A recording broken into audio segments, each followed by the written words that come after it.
بخاری شریف میں قبیلہ غامدیہ کی اس عورت کا تذکرہ موجود ہے جو خود آئی تھی، کوئی گرفتار کر کے نہیں لایا تھا، از خود آئی۔ احساس پیدا ہو گیا نا گناہ کا۔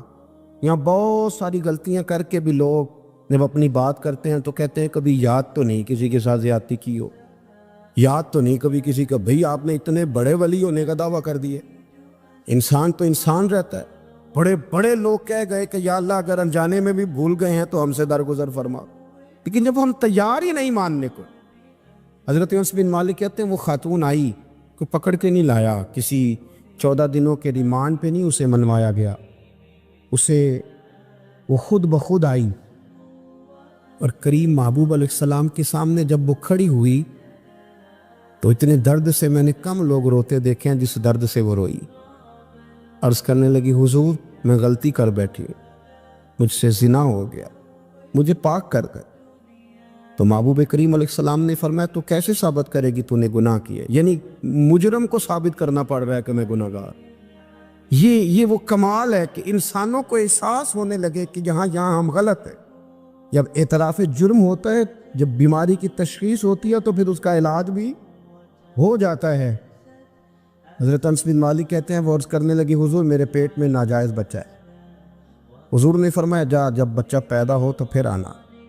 وہ 8 ماہ کے بعد آئی تو اس کی گود میں پھول سا بچہ تھا۔ حضور نے فرمایا واپس جا، جب روٹی کھانے لگ جائے تو پھر آنا۔ وہ 2 سال 2.25 سال دودھ پلاتی رہی، پھر جب آئی تو بچے کے ہاتھ میں روٹی کا ٹکڑا تھا۔ کریم محبوب صلی اللہ تعالیٰ علیہ وسلم سے آ کے جب اس نے بات کی تو وہ درد سے روئی، کہنے لگی یا رسول اللہ 3 سال ہونے کو ہیں، میں نے گناہ کیا ہے، میں ساری رات سو نہیں پاتی۔ حضور تڑپتی، اگر اس حال میں مر گئی تو اپنے رب کو کیا منہ دکھاؤں گا، مجھے پاک کر دے، میرے حال پہ رحم فرمائے۔ محبوب کریم صلی اللہ علیہ وسلم نے بچہ ایک صحابی کو دیا، فرمایا بچوں کی طرح پالنا، اور کہا اسے لے جاؤ، پتھر مار مار کے اسے سنسار کر دو۔ صحابہ کہتے ہیں اسے پتھر لگ رہے تھے اور حضور بے چینی کے ساتھ ٹہل رہے۔ آ کے خبر دی حضور وہ تو وصال کر گئی، انتقال ہو گیا۔ فرمایا یہاں تک تو بات اس کی تھی۔ حضرت انس بن مالک کہتے ہیں اب محبوب کریم نے صحابیات سے فرمایا اسے غسل دو، کفن پہناؤ، جنازہ تیار ہو جائے تو مجھے خبر کرنا۔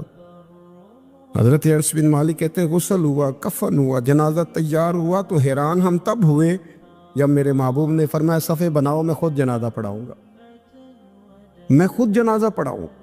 اور سرکار نے جنازہ پڑھایا تو ایک شخص کی زبان سے نکلا حضور اس ملعون کا معاذ اللہ جنازہ جس نے ناجائز بچہ جنا، اس کے لیے آپ دعا کر رہے ہیں، جنازہ پڑھا۔ حضور فرمانے لگے خاموش ہو جاؤ، تم نے گناہ دیکھا ہے، اس کا احساس نہیں دیکھا، تم نے غلطی دیکھی ہے لیکن اس کی توبہ کا انداز نہیں دیکھا۔ اور صاحب کنز العمال نے یہ لفظ نقل کیے ہیں کہ کریم محبوب فرمانے لگے اس نے تو ایسی شاندار توبہ کی ہے کہ اگر میں اپنی ساری امت میں بانٹ دوں تو اللہ سب کی مغفرت فرما دے گا۔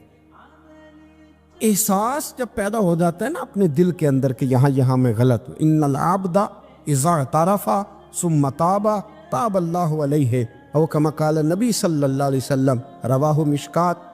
حضور نے فرمایا جب کوئی بندہ کہتا ہے نا اللہ میں بھول گیا تھا، اور پھر وہ توبہ کرتا ہے تو رب اس کی توبہ کو فوراً ہی قبول فرما لیتا ہے۔ حضرت عبداللہ بن حذافہ جہاد کر رہے تھے، روم کے عیسائیوں نے گرفتار کر لیا، 1000 آدمی نے مل کے پکڑا، گرفتار نہیں ہوتے تھے صحابی، 1000 آدمی نے گھیرا ڈالا، گرفتار کر کے لے گئے۔ اور جب بادشاہ کے سامنے گئے تو وزیر کہنے لگا بادشاہ بندہ بڑے کام کا ہے، اگر ہمارے قابو آ گیا تو فائدہ دے گا، صحابی ہیں حضرت عبداللہ بن حذافہ، حضرت فاروق اعظم کا زمانہ ہے، اگر قابو آ گیا تو فائدہ دے گا۔ بادشاہ کہنے لگا کیوں، کیا خوبی ہے؟ کہنے لگے ہم 1000 آدمی تھے، یہ اکیلا قابو نہیں آ رہا، تو 1000 آدمی تھے، اگر ہماری فوج میں شامل ہو گیا تو بہت بڑا جرنیل ملے گا۔ بادشاہ کہنے لگا کوئی مسئلہ نہیں، 2-3 چیزیں ہوتی ہیں بندے کو خریدنے کے لیے، خرید لیتے۔ بادشاہ کہنے لگا عبداللہ جتنی دولت تجھے چاہیے میں تجھے دے دیتا ہوں، میرے لشکر میں آ جا، معاذ اللہ اسلام چھوڑ دے۔ حضرت عبداللہ بن حذافہ کیا فرماتے ہیں بڑا تو بیوقوف ہے، میں نے دولت کمانی ہوتی تو مدینے میں بیٹھ کے تجارت کرتا، میں دولت کمانے نہیں نکلا، میں تو رسول اللہ کی رضا کمانے کے لیے نکلا ہوا ہوں۔ دولت کمانی ہوتی تو کسی مارکیٹ میں ہوتا، میدان میں آنا تھا۔ شہادت ہے مطلوب مقصود مومن، نہ مال غنیمت نہ کشور کشائی۔ یہ دولت تو لونڈی ہے رسول اللہ کے دروازے کی، جو تو پیچھے پیچھے پھرتی ہے نبی پاک کے غلاموں۔ یہ کمانی ہوتی تو میں کسی مارکیٹ میں ہوتا، میدان میں تھوڑا ہوتا۔ عبداللہ بن حذافہ سے ایک دوسری چال چلی، کہنے لگے میاں عہدہ جو تجھے چاہیے، میں بادشاہ ہوں، میرے نیچے جو عہدہ تو کہے گا وہ تجھے مل جائے گا۔ حضرت عبداللہ بن حذافہ کہنے لگے شاید تجھے پتہ نہیں میری تعریف کیا ہے، شاید تجھے